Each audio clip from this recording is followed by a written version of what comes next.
A poeira que dançava nos feixes de sol da tarde era a mesma de 35 anos atrás. Helena a observava da sua poltrona preferida, a de veludo verde, já um pouco gasta pelo tempo e pelo uso, mas que abraçava seu corpo como uma confidente silenciosa. A casa, um sobrado imponente no bairro mais antigo e arborizado de São Paulo, era um museu de sua vida com Roberto. Cada porta-retrato na estante de mogno, cada bibelô de porcelana trazido de uma viagem, cada marca no assoalho de ipê contava uma história. Eram histórias de um amor que ela acreditava ser tão sólido e perene quanto os muros daquela casa. Roberto chegaria em breve, pontualmente às 6h30, como fazia há mais de 3 décadas. Traria o pão fresco da padaria da esquina, daria um beijo em sua testa e perguntaria como fora seu dia. E ela, como sempre, diria: "Foi bom, meu amor", mesmo que o dia tivesse sido apenas uma sucessão de horas silenciosas, preenchidas pelo tic-tac do relógio de pêndulo na sala e pelo zumbido distante da cidade. A rotina era o alicerce sobre o qual construíram o império de sua vida a dois. Ele, um engenheiro civil de renome, dono de uma construtora que erguera alguns dos edifícios mais emblemáticos da metrópole. Ela, a administradora de seu lar, a anfitriã perfeita, a conselheira discreta que, nos primeiros anos, o ajudara a decifrar planilhas e a lidar com a burocracia dos negócios, antes de se dedicar integralmente à criação dos filhos, agora adultos e com suas próprias vidas. Helena nunca se sentiu diminuída por essa escolha. Pelo contrário, via em sua dedicação a força motriz que permitira a Roberto alçar voos tão altos. Eram uma equipe, uma unidade indivisível. Pelo menos, era o que ela se dizia todas as manhãs, ao arrumar a gravata no colarinho impecável de seu marido. Mas algo, nos últimos meses, começara a corroer a superfície polida dessa certeza. Era uma fissura fina, quase invisível a olho nu, como um fio de cabelo num cristal. Começou com pequenas ausências, reuniões que se estendiam pela noite, viagens de negócios de última hora para obras em outras cidades. No início, Helena não deu importância. A construtora estava em plena expansão. Era natural que as demandas aumentassem. Ela mesma o incentivava a não perder as oportunidades. "Vá, meu bem, eu cuido de tudo por aqui", dizia, com um sorriso que escondia a pontada de solidão. Mas as ausências se tornaram mais frequentes, e com elas, uma nova distância se instalou entre eles, mesmo quando estavam no mesmo cômodo. Roberto parecia perpetuamente cansado, distraído. Seus olhos, antes faróis que a buscavam em qualquer ambiente, agora pareciam vagar por sobre seus ombros, fixando-se num ponto indefinido no horizonte. As conversas, que antes fluíam como um rio, agora se resumiam a monólogos dela sobre o jardim, sobre os netos, sobre o livro que estava lendo, pontuados por monossílabos dele. Sim, claro.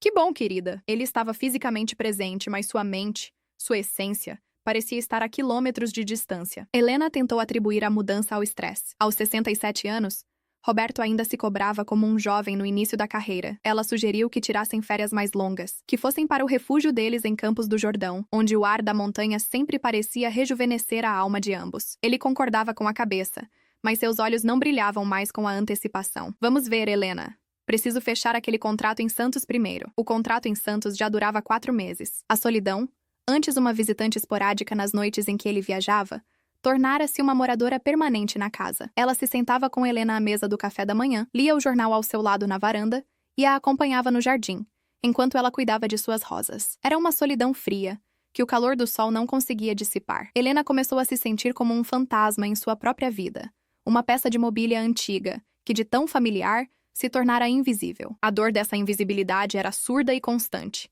Um zumbido baixo que abafava a melodia de suas memórias felizes. O estopim, o momento em que a fissura no cristal se tornou uma rachadura inegável, veio numa terça-feira chuvosa de outono. Roberto ligara no final da tarde, a voz apressada e um pouco tensa. "Helena, querida, surgiu um imprevisto na obra do Tatuapé. Um problema com as fundações.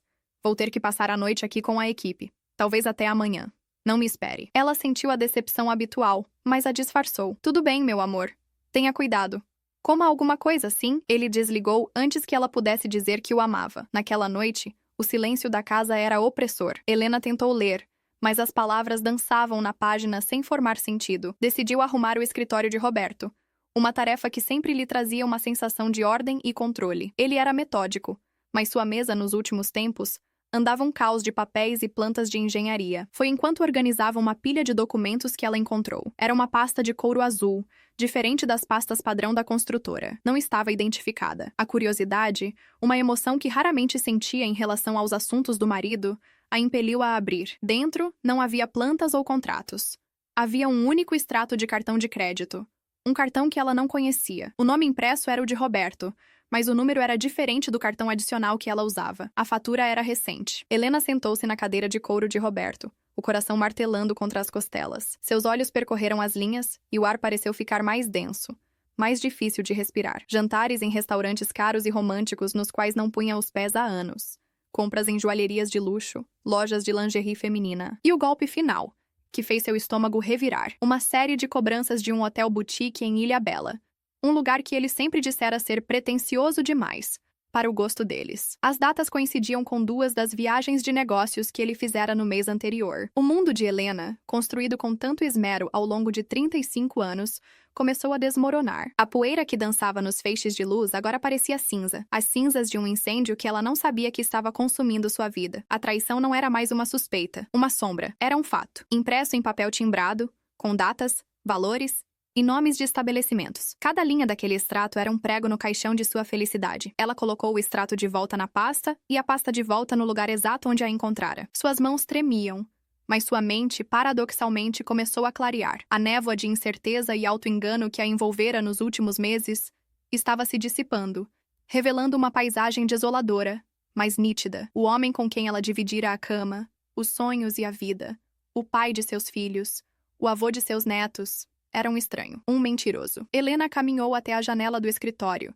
que dava para o jardim dos fundos. A chuva fustigava o vidro, lavando as folhas das roseiras. Ela se lembrou de uma frase de um livro de Napoleon Hill que lera na juventude, um dos poucos livros de negócios que a haviam cativado. Toda adversidade, toda falha, todo desgosto carrega consigo a semente de um benefício equivalente ou maior. Na época, a frase lhe pareceu um clichê otimista. Naquela noite, sob o peso esmagador da descoberta, a frase ecoou em sua mente não como um consolo, mas como um desafio. A dor era lancinante, uma ferida aberta em sua alma. Mas por baixo da dor, uma outra emoção começou a borbulhar, algo que ela não sentia com tanta intensidade há muito tempo. A raiva. Uma raiva fria, cortante, e com a raiva, uma estranha sensação de poder. Roberto havia mentido, a enganado, a traído. Ele a subestimara. Pensara que ela jamais descobriria, que ela era apenas a esposa complacente, a administradora do lar, a peça decorativa de sua vida de sucesso. Ele a relegara a um papel secundário em sua própria história. E era aí que ele se enganava. Ela não iria gritar, não iria chorar na frente dele, não lhe daria a satisfação de vê-la destruída. A mulher que olhava seu próprio reflexo no vidro escurecido pela noite e pela chuva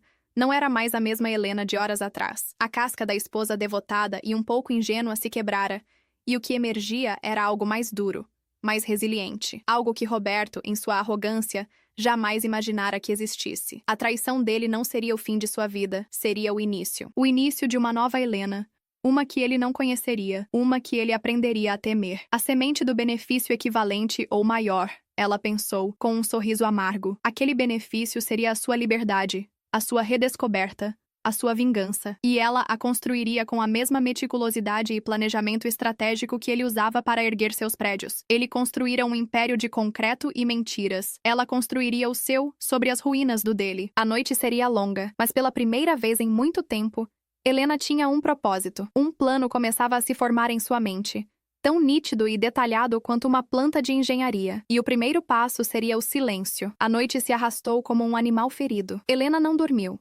Permaneceu sentada na poltrona de veludo verde, o epicentro de seu universo agora abalado, e deixou que as ondas de emoção a atingissem. Primeiro, a dor aguda, física, como se uma mão invisível lhe apertasse o peito, roubando-lhe o ar. As lágrimas vieram, silenciosas e quentes, escorrendo por seu rosto e manchando o tecido que tantas vezes a consolara. Eram lágrimas por um casamento que ela agora via como uma farsa, lágrimas pela juventude que dedicara a um homem que a descartava como um objeto obsoleto. Chorou pelas memórias que agora pareciam manchadas, contaminadas pela mentira. O primeiro beijo sob a chuva, a dança desajeitada no casamento, as noites em claro ao lado do berço dos filhos, tudo parecia agora um roteiro bem ensaiado por ele, uma performance para a qual ela não recebera o script completo. Depois da dor, veio a raiva. Uma fúria incandescente que secou suas lágrimas e aqueceu seu corpo. Raiva de Roberto por sua covardia, por sua desonestidade, por ter profanado o santuário de seu lar e de seu coração. Raiva da outra mulher. Uma figura sem rosto que ousara invadir seu território e roubar o que era seu. E, finalmente, uma raiva cortante de si mesma. Raiva por sua cegueira. Por sua complacência. Como pudera não ver os sinais? Como pudera aceitar as desculpas esfarrapadas, as ausências convenientes? Ela, que sempre se orgulhara de sua intuição, de sua capacidade de ler as pessoas, fora enganada pelo homem que dormia ao seu lado. A humilhação era um gosto amargo em sua boca. Ao amanhecer, quando os primeiros pássaros começaram a cantar no jardim, anunciando um novo dia que para Helena parecia o fim do mundo, a tempestade de emoções amainou. Em seu lugar, instalou-se uma calma fria, uma clareza assustadora. O caos sentimental deu lugar a uma ordem mental. Ela se levantou da poltrona, o corpo rígido e dolorido, e foi até o espelho do hall de entrada. A mulher que a encarava de volta tinha os olhos inchados e olheiras profundas, mas havia uma nova dureza em seu olhar, uma determinação de aço. A vítima da noite anterior estava morta e enterrada. Em seu lugar, nascia uma estrategista. O regresso de Roberto no final da tarde foi exatamente como ela previra. Ele entrou com um ar cansado, mas com um laivo de satisfação, como um general que retorna de uma batalha vitoriosa. Trazia o pão fresco da padaria. Deu-lhe um beijo na testa. Um beijo que fez a pele de Helena se arrepiar. Consegui, querida. Resolvemos o problema. Foi uma noite infernal, mas valeu a pena. Que bom, meu amor, respondeu ela, a voz firme e ensaiada. Você deve estar exausto. Preparei um banho para você. Ele sorriu, um sorriso genuíno de gratidão. E a ingenuidade daquele sorriso a enojou. Ele não via nada, não suspeitava de nada. Para ele, ela era a mesma Helena de sempre.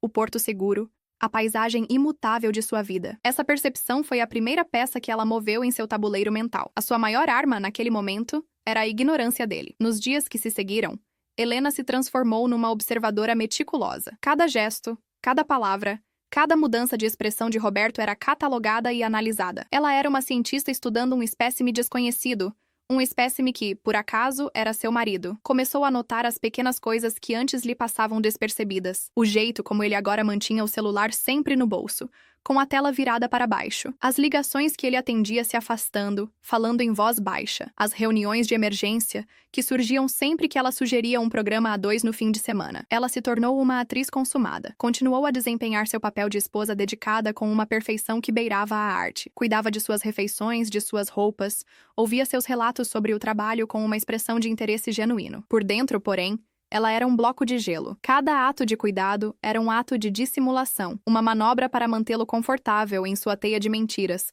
enquanto ela tecia a sua própria, uma teia de descoberta. Sua investigação começou de forma sutil. Certa noite, enquanto ele dormia o sono pesado dos justos ou dos hipócritas, ela pegou seu celular.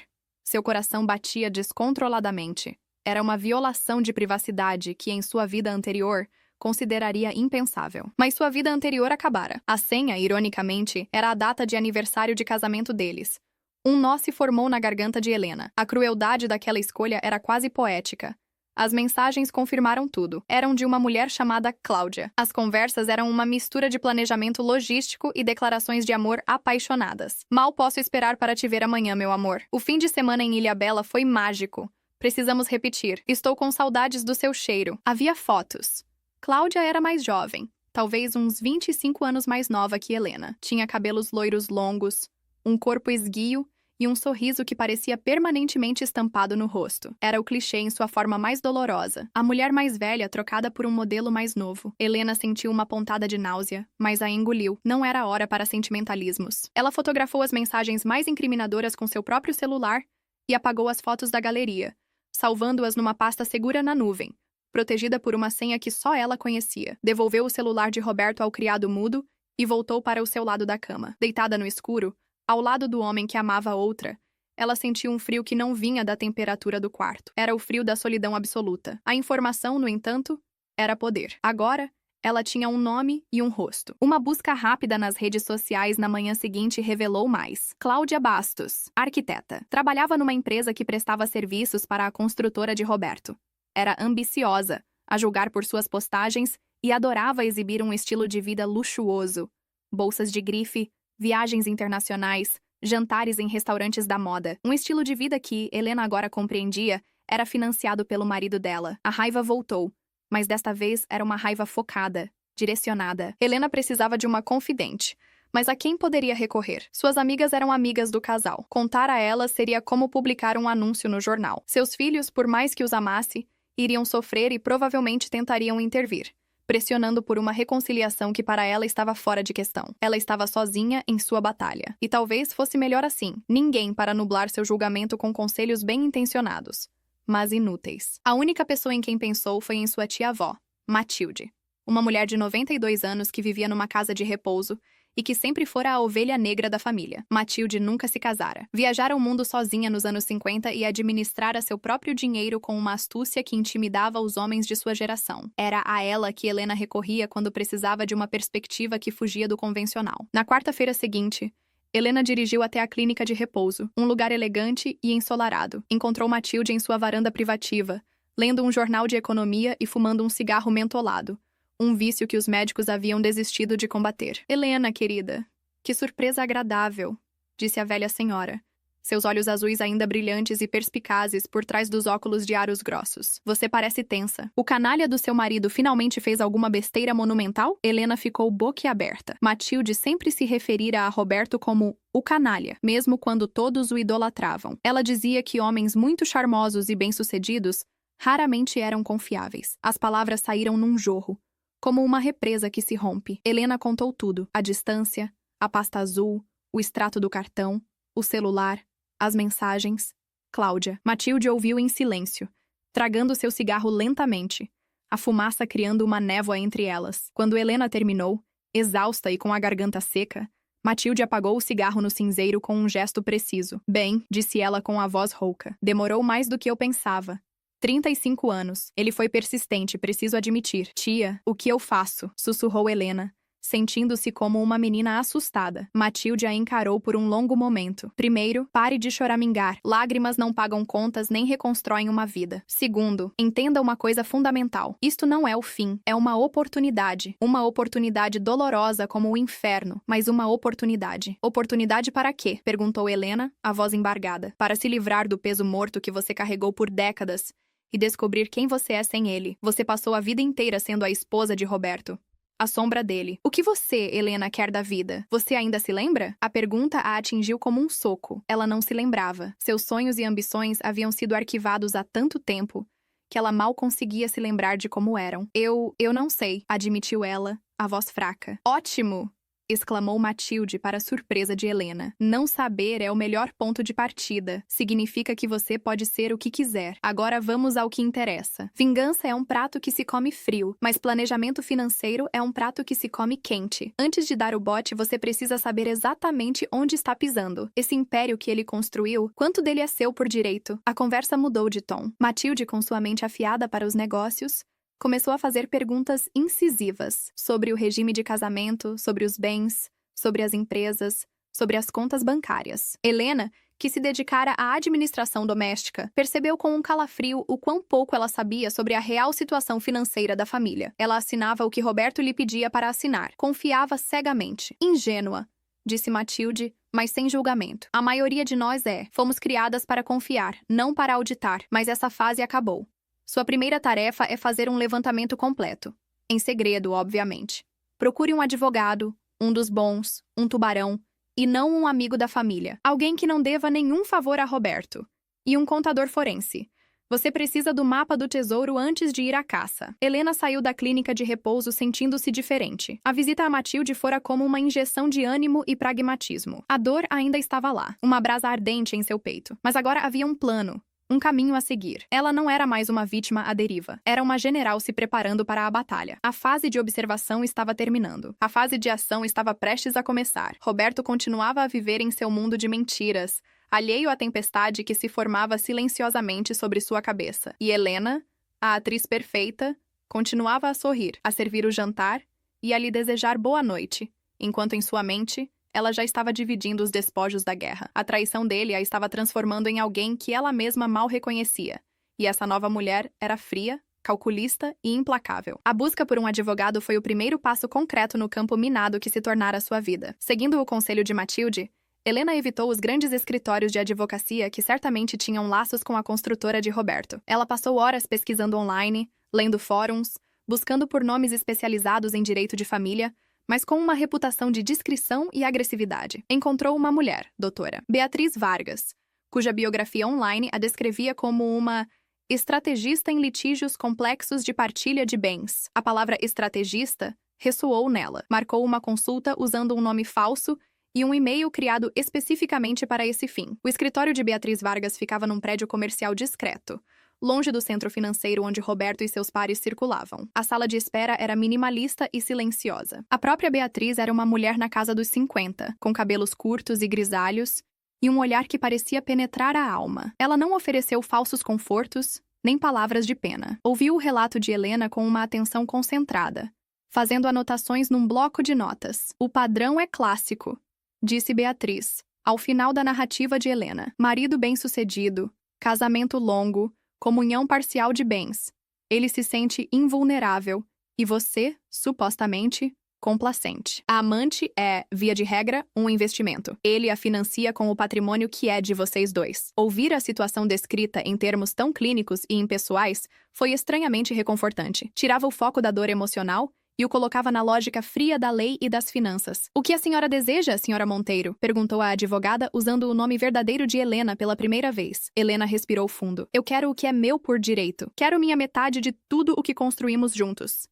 E quero fazer isso de uma forma que ele não espere. Não quero um divórcio litigioso e escandaloso que se arraste por anos. Quero apresentar a ele um fato consumado. Beatriz permitiu-se um leve sorriso, um brilho de admiração em seus olhos. Gosto da sua abordagem. É mais eficiente. Mas para isso, como sua tia sabiamente aconselhou, precisamos do mapa do tesouro. Precisamos de um contador forense. Conheço o melhor da cidade. Ele é discreto, caro e vale cada centavo. Ele vai vasculhar tudo. Empresas, contas offshore, investimentos, propriedades em nome de terceiros. Roberto pode ser um bom engenheiro, mas homens como ele costumam deixar rastros, por mais espertos que se achem. Naquela mesma semana, Helena se encontrou com o contador, um homem calvo e de aparência anódina chamado Sr. Moraes, que parecia mais um professor de matemática aposentado do que um farejador de fraudes financeiras. A missão que lhe deram era clara: montar um dossiê completo de todo o patrimônio do casal, o declarado e o oculto. Helena forneceu-lhe todas as informações que tinha: números de documentos, nomes de empresas que ela se lembrava, datas de aquisição de propriedades. Ela se tornou uma espiã em sua própria casa. Enquanto Roberto tomava banho, ela fotografava documentos em seu escritório. Abria correspondências com o vapor da chaleira, uma técnica que vira em filmes antigos, e as selava novamente com cuidado. Anotava números de contas e nomes de gerentes de banco que via em papéis sobre a mesa dele. Cada pequeno pedaço de informação era um tijolo na construção de seu caso. Viver essa vida dupla era exaustivo. Durante o dia, ela era a senhora Helena Monteiro, anfitriã de jantares para os amigos, avó amorosa que buscava os netos na escola. À noite, tornava-se uma investigadora, movida por uma determinação gélida. O medo de ser descoberta era constante, um nó permanente em seu estômago. Houve momentos em que Roberto entrava no escritório inesperadamente, e ela tinha que esconder um documento às pressas, o coração disparado, forçando um sorriso e perguntando se ele queria um café. A tensão era quase insuportável, mas era também um combustível. Cada dia que passava sem que ele suspeitasse de nada era uma pequena vitória, um reforço de sua convicção de que ele a via como uma figura passiva e inofensiva. Ele a subestimava profundamente, e essa era a sua maior vantagem estratégica. Enquanto o Sr. Moraes trabalhava nos bastidores, mergulhando nos números, Helena se concentrava em outra frente: sua própria capacitação. Ela se matriculou num curso online de finanças pessoais e investimentos. Passava as tardes, enquanto a casa estava silenciosa,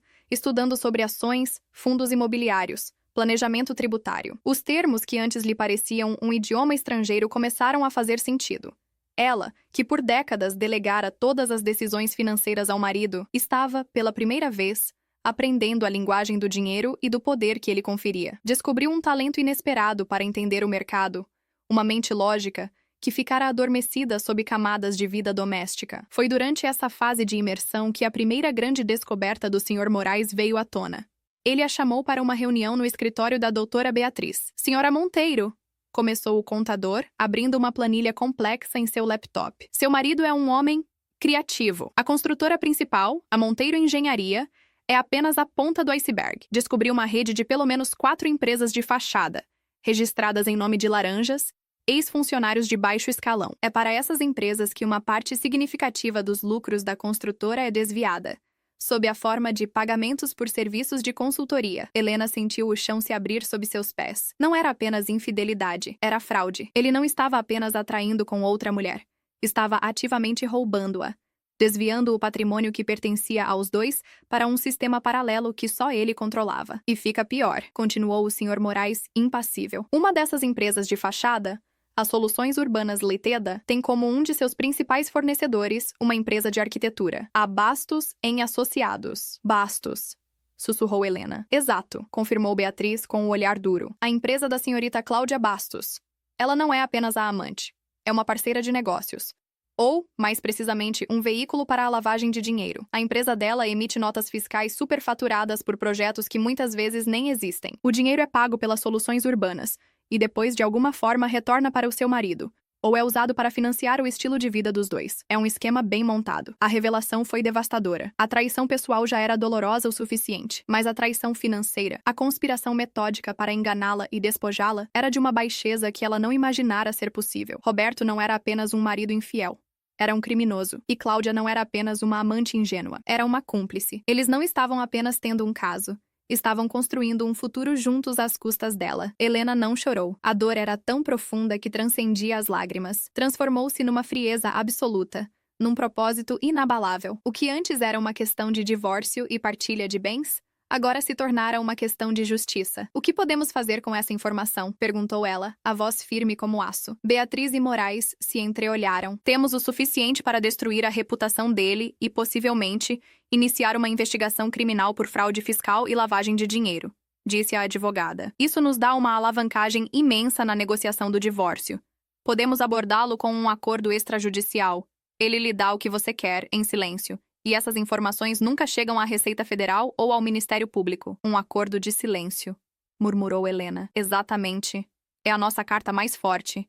Ele perderia tudo. Os contratos com o governo, a credibilidade no mercado, talvez até a liberdade. Helena pensou por um longo momento. A ideia de expô-lo, de vê-lo humilhado publicamente, era tentadora. Era o que ele merecia. Mas um escândalo público também afetaria seus filhos, seus netos. O nome Monteiro seria arrastado na lama. E, egoisticamente, ela não queria que sua nova vida começasse em meio aos escombros de um circo midiático. Ela queria um começo limpo, silencioso. Nós vamos usar isso, disse ela finalmente. Mas não da forma como ele espera. Não quero apenas o dinheiro. Quero algo mais. Seu olhar se perdeu no horizonte da cidade, visível da janela do escritório.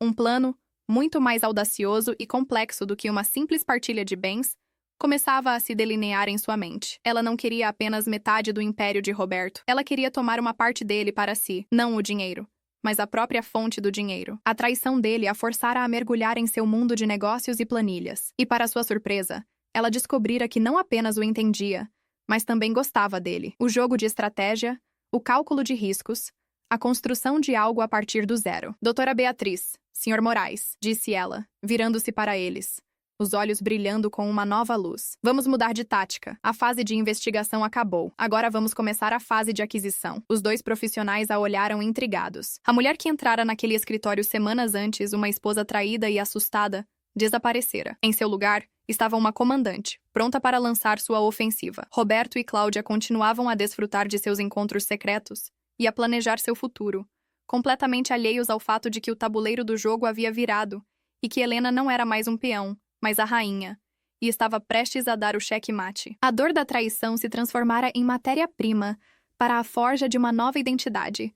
Uma mulher de negócios implacável, nascida das cinzas de um casamento em chamas. O choque da descoberta do esquema financeiro reverberou em Helena por dias. A dor pessoal da infidelidade parecia quase secundária diante da magnitude da fraude arquitetada por Roberto. Ele não a havia apenas desrespeitado como esposa. Ele a havia tratado como uma idiota, uma sócia silenciosa e ignorante, de quem se podia roubar a luz do dia. Essa percepção cimentou sua resolução. A tristeza deu lugar a uma fúria gelada, uma energia escura, porém focada, que a impulsionava. Ela passava as noites em claro, não mais remoendo a perda, mas sim estudando as informações que o Sr. Moraes lhe fornecera, traçando diagramas, conectando empresas, nomes e fluxos de dinheiro. O escritório de Roberto, antes um território proibido, tornara-se seu quartel-general noturno. Ela mergulhou de cabeça em sua autoeducação, devorou livros sobre gestão de empresas, mercado imobiliário e estratégia corporativa. O nome de Napoleon Hill, antes uma memória distante da juventude,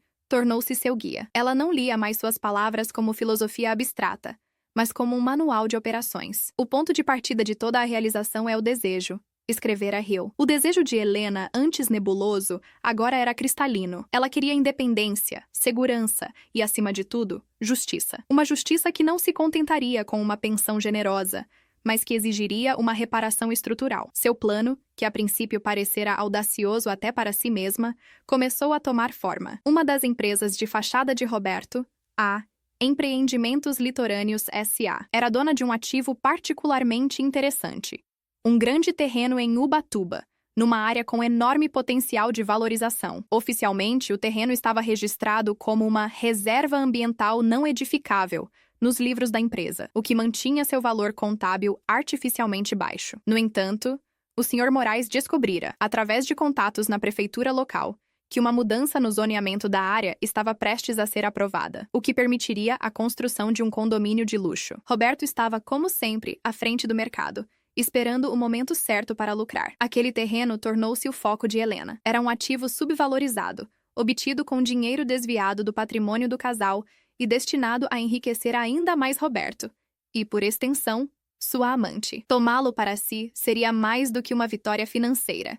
Seria uma vitória poética. Seria usar a própria arma dele contra ele mesmo. É arriscado, Helena, alertou Beatriz Vargas, quando Helena lhe apresentou a ideia. Tentar obter a propriedade de uma empresa inteira como parte do acordo de divórcio é complexo. Ele vai lutar com unhas e dentes por um ativo como esse. Ele vai lutar se pensar que está lutando por um terreno que vale, digamos, 500 mil reais, como está nos livros.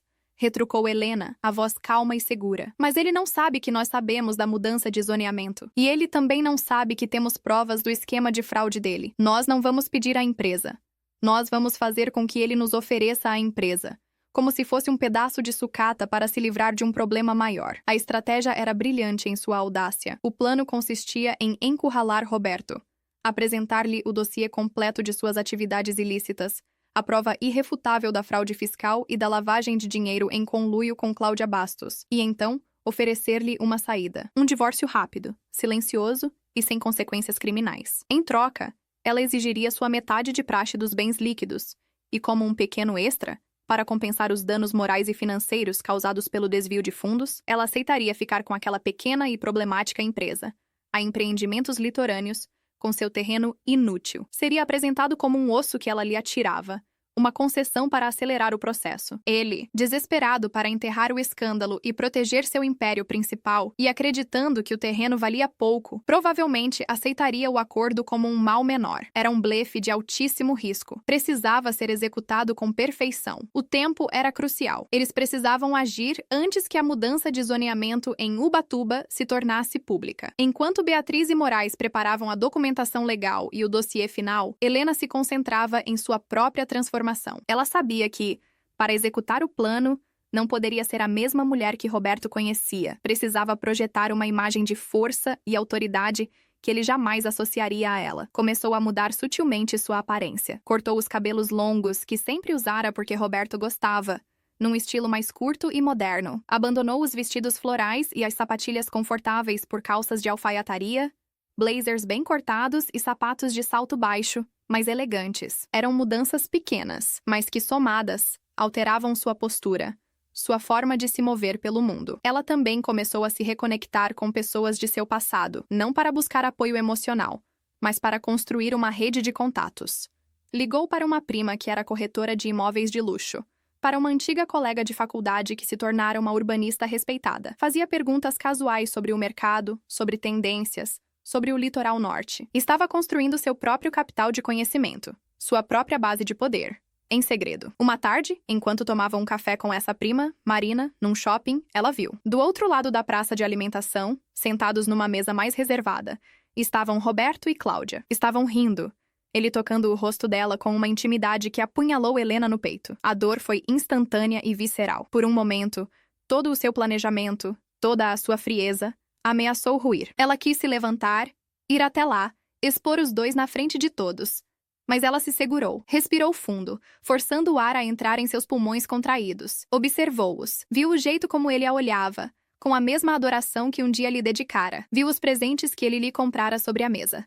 sacolas de lojas caras. E a dor se transformou novamente em raiva, e a raiva em foco. Ela não era mais a esposa traída observando seu marido com a amante. Era uma estrategista observando seus adversários. Analisou a linguagem corporal deles, a dinâmica de poder. Ele parecia ansioso por agradá-la, enquanto ela aceitava a adoração com uma naturalidade presunçosa. Eles não eram um casal de amantes atormentados.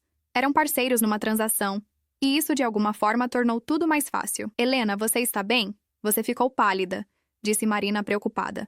Helena forçou um sorriso. Estou ótima. Apenas me distraí. Me diga mais sobre aquele projeto em Juquery. Ela desviou a conversa, mas seus olhos e sua mente permaneceram fixos no casal do outro lado da praça. Ela os observou até que eles se levantaram e foram embora, de mãos dadas. E naquele momento, ela soube que poderia ir até o fim. Qualquer resquício de dúvida, qualquer pingo de esperança de que pudesse haver um erro, uma explicação, evaporou. O que ela sentia agora não era mais amor ferido. Era o desprezo frio de um competidor por um oponente indigno. O encontro fortuito no shopping acelerou seu cronograma interno. Ela ligou para Beatriz Vargas naquela mesma noite. Está na hora, disse ela, a voz firme. Prepare a reunião.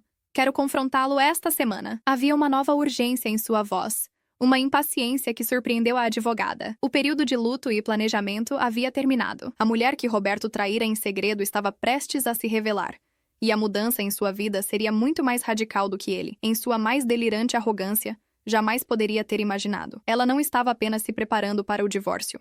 Estava se preparando para sua ascensão, e a queda dele seria o primeiro degrau. A casa, antes um museu de seu amor, agora era o palco de sua vingança silenciosa, o ninho onde a águia ferida afiava suas garras para o ataque final. A metamorfose de Helena estava quase completa. A dor, antes uma inundação que ameaçava afogá-la, recuara, deixando para trás um terreno fértil para o crescimento de algo novo e implacável. Ela agora se movia com um propósito que eletrizava cada fibra de seu ser. Sua casa, o cenário de sua antiga vida, tornou-se um casulo. Ela passava horas em seu novo santuário, o escritório de Roberto, que ela mentalmente já reivindicara como seu. As plantas de engenharia e os relatórios de obras deram lugar a livros sobre empreendedorismo feminino, biografias de mulheres poderosas e, claro, suas anotações cada vez mais detalhadas sobre o plano. O conselho de sua tia Matilde ecoava em sua mente. Não saber é o melhor ponto de partida. Helena percebeu a profunda sabedoria naquelas palavras. Por não saber o que se esperava dela no mundo dos negócios,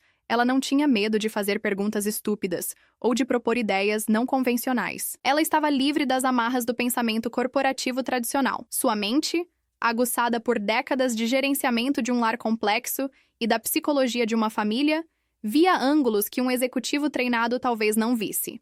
Ela não estava apenas aprendendo sobre finanças, estava redescobrindo sua própria inteligência. A peça central de sua estratégia, a aquisição da Empreendimentos Litorâneos S.A., tornou-se uma obsessão. Ela não via apenas um terreno em Ubatuba, via um projeto de vida. Passou noites pesquisando arquitetura sustentável, condomínios que se integravam à natureza, conceitos de bem-estar e comunidade. O projeto que começou a se formar em sua mente não era apenas um empreendimento imobiliário de luxo.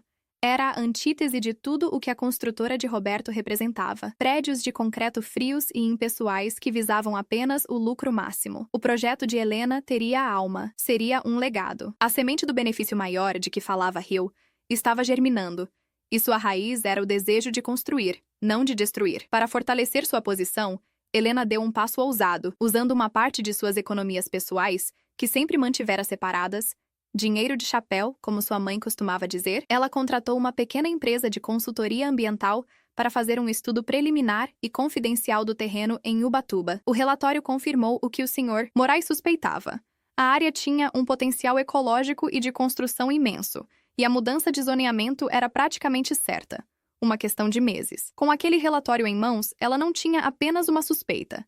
Tinha uma avaliação profissional que validava o valor oculto do ativo que ela cobiçava. A preparação para a confrontação foi meticulosa, como o planejamento de uma batalha militar. Helena, Beatriz e o Sr. Moraes se reuniram várias vezes para ensaiar o cenário. Eles anteciparam cada possível reação de Roberto. Negação, raiva, súplica, ameaça. Para cada uma delas, Helena tinha uma resposta preparada, calma e fatual. Você não pode se deixar levar pela emoção, Helena, instruiu Beatriz. Você não é a esposa ferida naquela sala. Você é uma negociadora.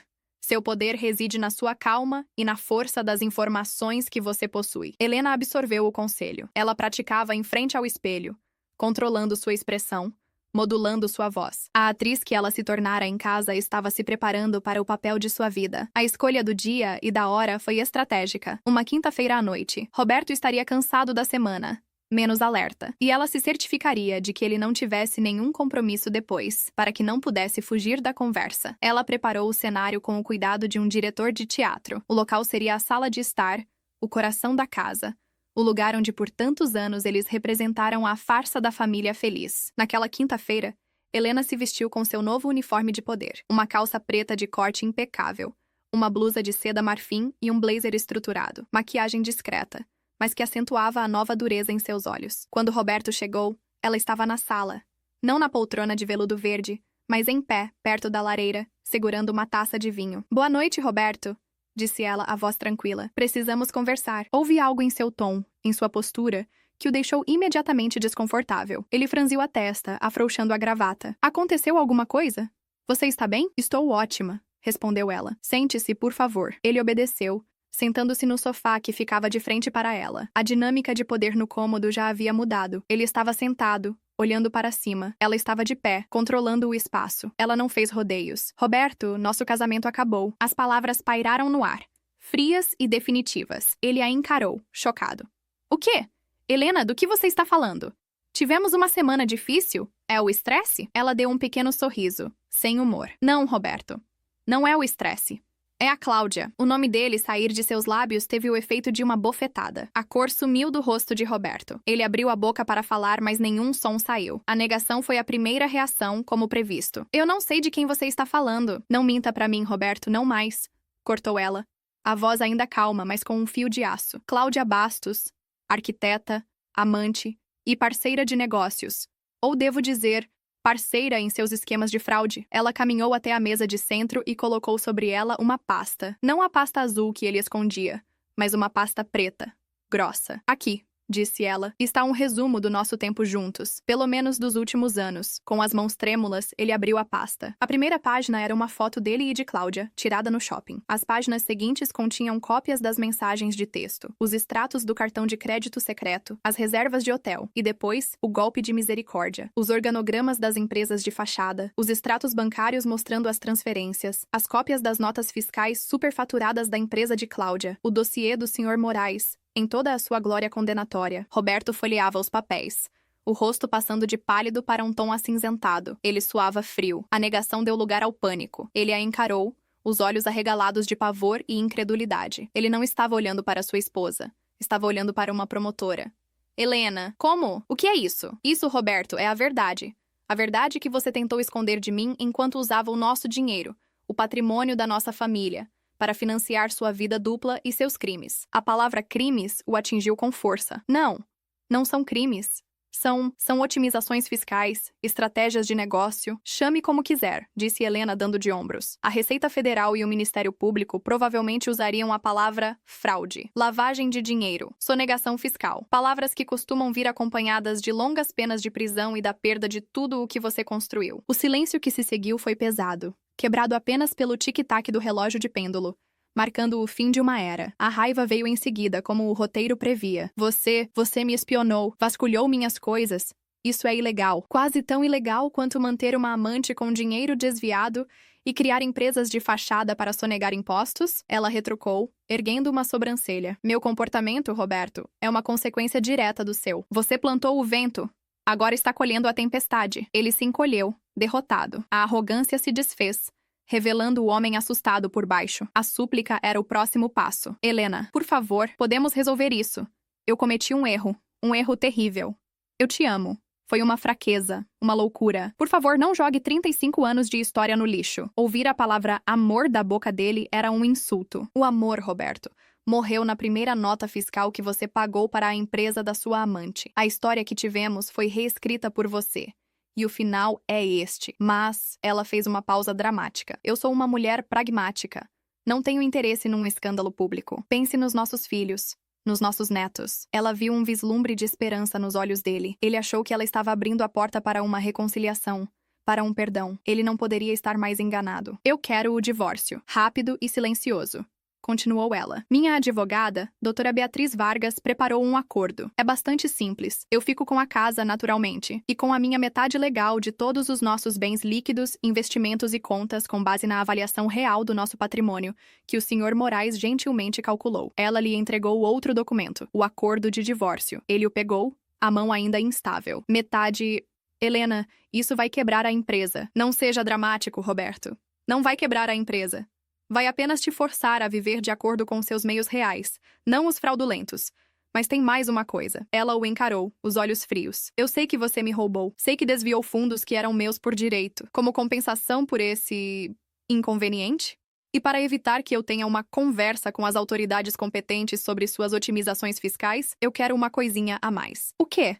Ele sussurrou, temendo a resposta. Eu quero a Empreendimentos Litorâneos S.A. Toda ela. A empresa...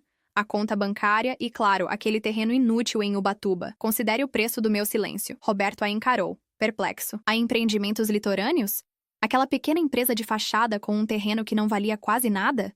De todos os ativos valiosos que ela poderia pedir, ela estava pedindo aquilo? A confusão em seu rosto era evidente. Ele via aquilo como um capricho, uma escolha ilógica. Em seu desespero e arrogância, ele não conseguia ver a jogada. O alívio de que ela não estava pedindo uma de suas empresas principais ou uma quantia em dinheiro que o aleijaria foi palpável. A Empreendimentos Litorâneos? Ele repetiu, quase rindo de nervoso. É isso? Você quer aquela dor de cabeça? É exatamente o que eu quero, confirmou Helena, mantendo a expressão neutra. Ele pensou por um momento, o cérebro trabalhando rápido. Era um preço baixo a pagar.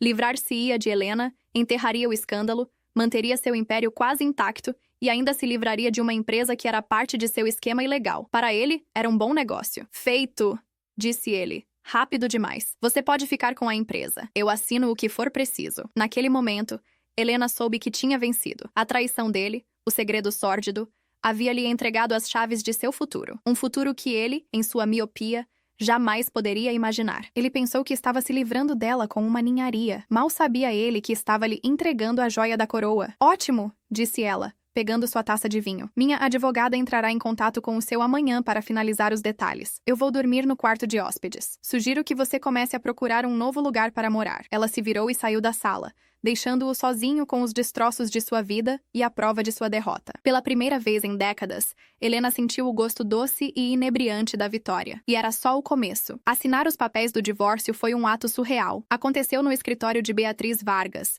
Um ambiente neutro e asséptico, que contrastava com a bagunça de emoções e vidas desfeitas que representava. Roberto estava visivelmente abatido. Parecia ter envelhecido 10 anos em poucas semanas. Seus ombros estavam curvados, e ele evitava o olhar de Helena. Assinou cada documento com a resignação de um condenado. Quando chegou a vez da transferência da Empreendimentos Litorâneos S.A., ele hesitou por um segundo. Olhou para Helena como se quisesse perguntar por quê, mas o olhar dela, frio e impenetrável, o fez recuar. Ele assinou.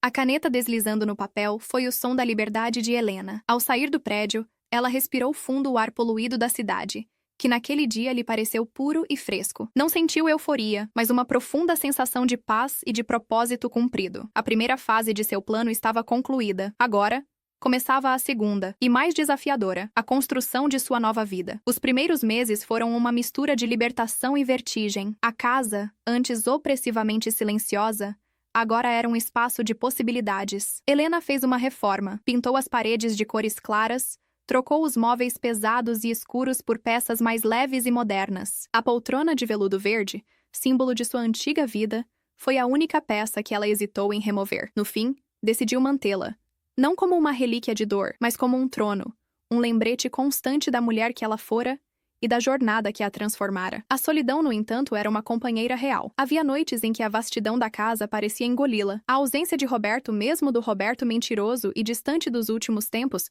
deixava um vácuo. Eram nesses momentos que a dúvida a assaltava. Teria ela feito a coisa certa? Estaria ela, aos 66 anos, se enganando ao pensar que poderia recomeçar? O medo era um visitante noturno, sussurrando-lhe que ela estava velha demais, que o mundo dos negócios a devoraria. Era nesses momentos que ela recorria a duas fontes de força: as conversas com tia Matilde e os princípios de Napoleon Hill. Matilde, com sua franqueza brutal, a chacoalhava. Deixe de sentimentalismo, menina. Você está de luto por um fantasma. O homem que você amava não existe mais. Talvez nunca tenha existido. Foque no futuro. O trabalho é o melhor antídoto para a autopiedade. E Helena trabalhava. Mergulhou de cabeça no projeto que batizou de Reserva Aruanã, em homenagem a uma lenda indígena local. Contratou a prima, Marina, para ser sua consultora imobiliária, e a antiga colega de faculdade, Lúcia, a urbanista, para ajudar a desenvolver o conceito. Reuniu uma pequena equipe de jovens arquitetos e paisagistas que se entusiasmaram com sua visão de um condomínio sustentável, integrado à Mata Atlântica, com foco em qualidade de vida, comunidade e baixo impacto ambiental. Ela se revelou uma líder nata. Sua experiência em administrar uma casa e uma família a preparara de maneiras inesperadas.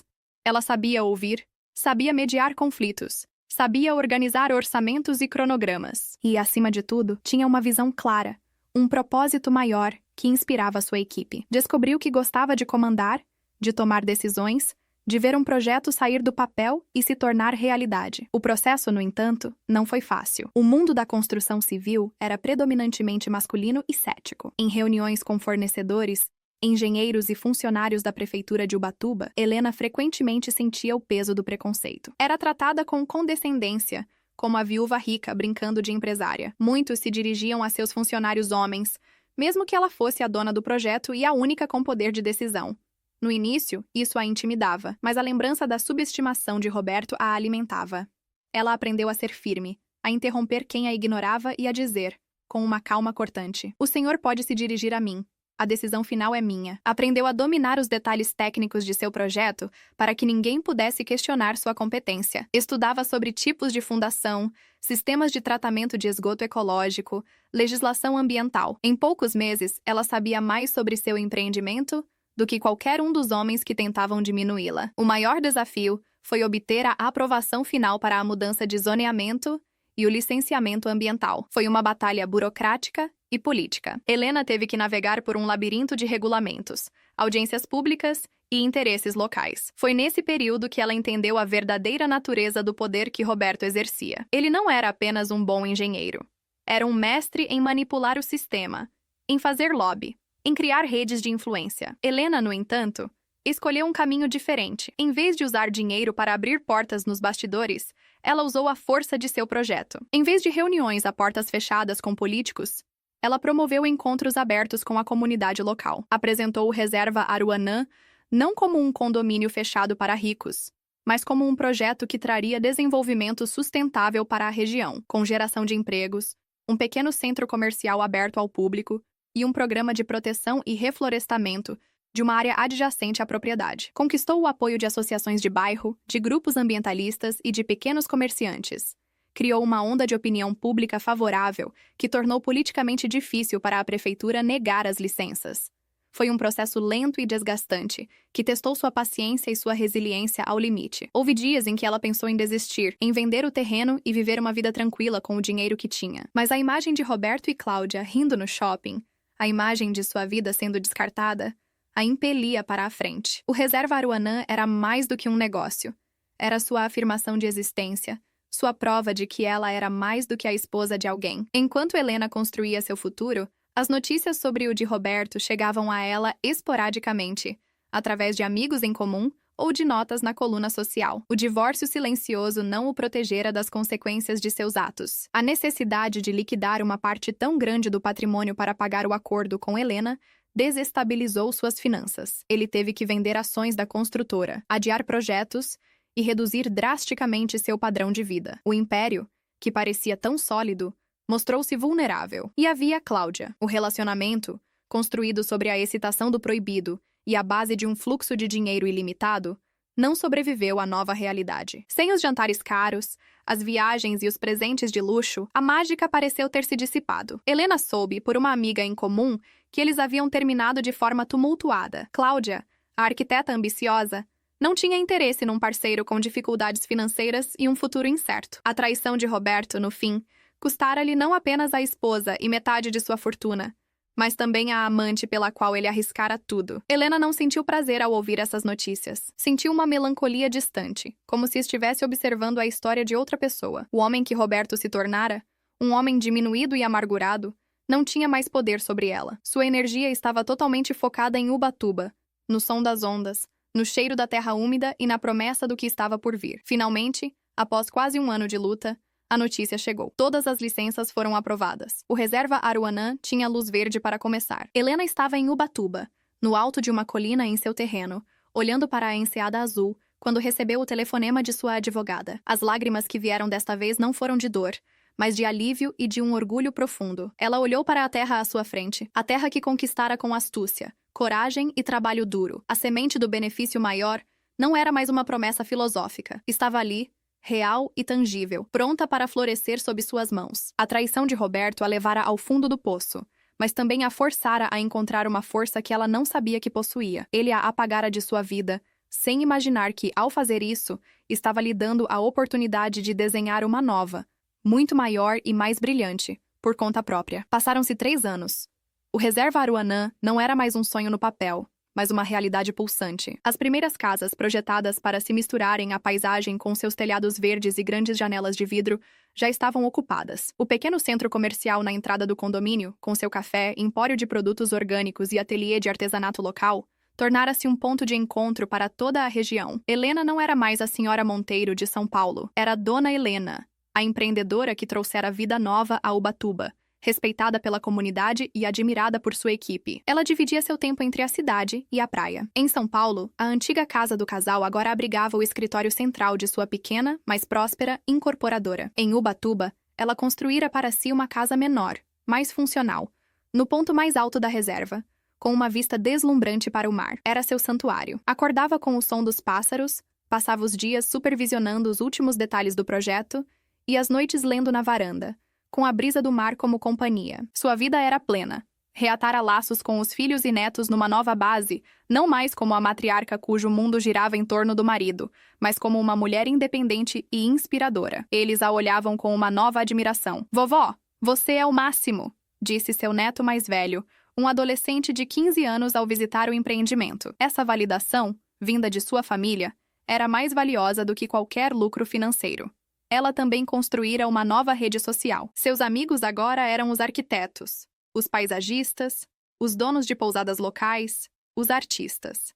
Pessoas com quem ela falava sobre projetos, sobre a vida, sobre sonhos. Descobriu a alegria de amizades baseadas em interesses comuns e respeito mútuo, não em convenções sociais. Pela primeira vez em décadas, sentia que pertencia a si mesma. Certo dia, Helena estava no café do reserva Aruanã, revisando algumas plantas com sua arquiteta-chefe, uma jovem talentosa chamada Camila, quando viu um carro familiar parar no estacionamento. Era o modelo antigo que Roberto passara a dirigir depois da crise financeira. Dele desceu um homem que ela quase não reconheceu. Curvado, mais magro, os cabelos completamente brancos. Era ele. Seu coração deu um salto. Uma reação involuntária. Um eco do passado. Ele olhou em volta, parecendo perdido, até que seus olhos encontraram os dela através da vidraça do café. Por um instante, o tempo parou. Helena viu em seu rosto uma mistura de espanto, vergonha e talvez um vislumbre de admiração relutante. Ele estava ali, no império que ela construíra a partir das ruínas que ele deixara. Ele deu um passo hesitante em direção à entrada do café, mas depois parou. Parecia que queria dizer algo, mas as palavras não vinham. Ele apenas a observou por um longo momento. Observou-a rodeada por sua equipe, no centro de um universo que ela criara, exalando uma aura de calma, autoridade e contentamento. Ele não era mais o protagonista, era um espectador na história dela. Helena o encarou de volta, sem raiva, sem mágoa, apenas com uma compaixão distante. O homem que a traíra, que a humilhara, não lhe despertava mais nenhuma emoção forte. Ele era apenas um capítulo encerrado, uma memória de uma vida que não era mais a sua. Com um leve aceno de cabeça, quase imperceptível, ela o dispensou, um reconhecimento final de sua existência e um adeus. Roberto entendeu a mensagem. Ele se virou, entrou em seu carro e foi embora, levantando uma leve poeira na estrada. "Quem era aquele, Dona Helena?" perguntou Camila, que observara a cena em silêncio. Helena sorriu, um sorriso genuíno e sereno. "Apenas alguém do passado, um investidor que perdeu uma grande oportunidade." Ela voltou sua atenção para as plantas sobre a mesa. A segunda fase do reserva Aruanã já estava sendo planejada. Havia novos desafios, novas metas, novos sonhos a serem construídos. A traição de Roberto, o evento que ela pensara que destruiria sua vida, acabara por ser a sua maior bênção. Forçou-a a sair da sombra, a redescobrir sua força, a reivindicar sua própria identidade. Ele a traiu em segredo, esperando que ela nunca descobrisse, que continuasse a ser a esposa passiva e conveniente. Mas sua ação, nascida da arrogância e do engano, mudara a vida dela de um jeito que ele jamais imaginou. Não a destruiu, a libertou. E ao libertá-la, permitiu que ela se tornasse a arquiteta de seu próprio e muito mais grandioso destino. Olhando para o mar azul de Ubatuba, Helena sentiu uma gratidão imensa, não por ele, mas pela crise que ele provocara. A adversidade, de fato, trouxera consigo a semente de um benefício equivalente ou maior, e ela a havia cultivado, transformando-a num jardim exuberante.